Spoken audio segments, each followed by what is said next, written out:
அனைவருக்கும் வணக்கம். நிலக்கோட்டையிலிருந்து உங்கள் வழக்கறிஞர் மணிகண்டன். மேகதாது அணை கட்டுவது சம்பந்தமான பிரச்சனை தமிழ்நாட்டில் விவாத பொருளாக மாறிக்கொண்டிருக்கின்றது. அதே போல காவிரி நதிநீர் பங்கீடு, முல்லை பெரியார் பிரச்சனை, இந்தியா பாகிஸ்தானுக்கு இடையிலான சிந்து நதி பங்கீடு போன்றவற்றில் சர்வதேச அளவிலும் சரி, இந்திய அளவிலும் சரி, நதிநீர்களை பங்கிடுவது, நீர் பகிர்மானங்களில் சிக்கல்கள் தொடர்ந்து நீடிச்சுக்கிட்டு இருக்கதை நம்மளால பார்க்க முடியுது.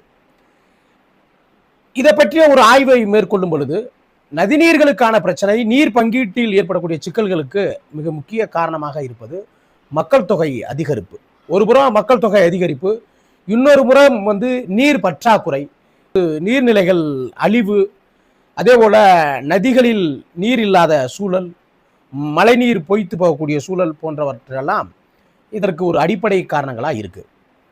இப்படிப்பட்ட சூழல்ல நீர் மேலாண்மையை எப்படி கையாள்வது என்ற ஒரு உரையாடல் சர்வதேச அளவிலையும் இந்தியா போன்ற வளர்ந்து கொண்டிருக்கக்கூடிய நாடுகள்லையும் இதை பற்றிய விவாதங்கள் ஓடிக்கிருக்கு. இதுல மகாத்மா காந்தி அவர்களுடைய ஒரு வழிகாட்டுதல் நீர் மேலாண்மைக்கு மிகப்பெரிய ஒரு வரலாற்று பாடமா இருக்கு. மகாத்மா காந்தி அவர்கள் குஜராத்ல அகமதாபாத்ல சபர்மதி நதிக்கரைக்கு அருகில சபர்மதி ஆசிரமம் என்ற ஒரு ஆசிரமத்தை நடத்திக்கிட்டு வந்தார்.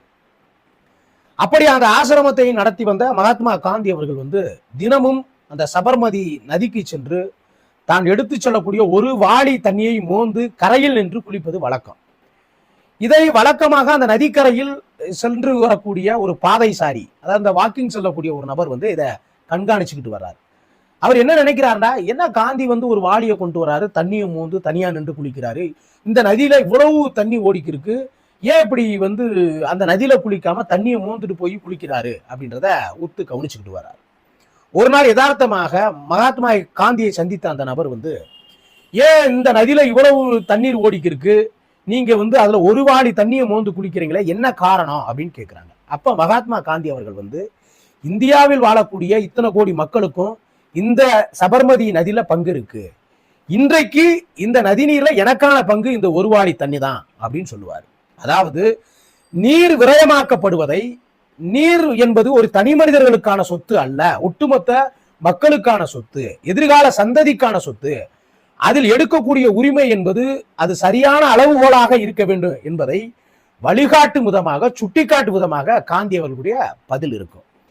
இப்படித்தான் நதிநீரை எப்படி கையாள்வது, எப்படி பகிர்மானம் செய்து கொள்வது என்பதை ஒவ்வொரு தனி மனிதனும் உணர்ந்து கொள்ளும் பட்சத்துல இங்க நதிநீர்களுக்கான சிக்கல் ஏற்படுவதற்கான வாய்ப்பு இல்லை என்ற ஒரு வரலாற்று செய்தியை மகாத்மா காந்தி இந்த மண்ணில் விதைத்து விட்டு சென்றிருக்கிறார்.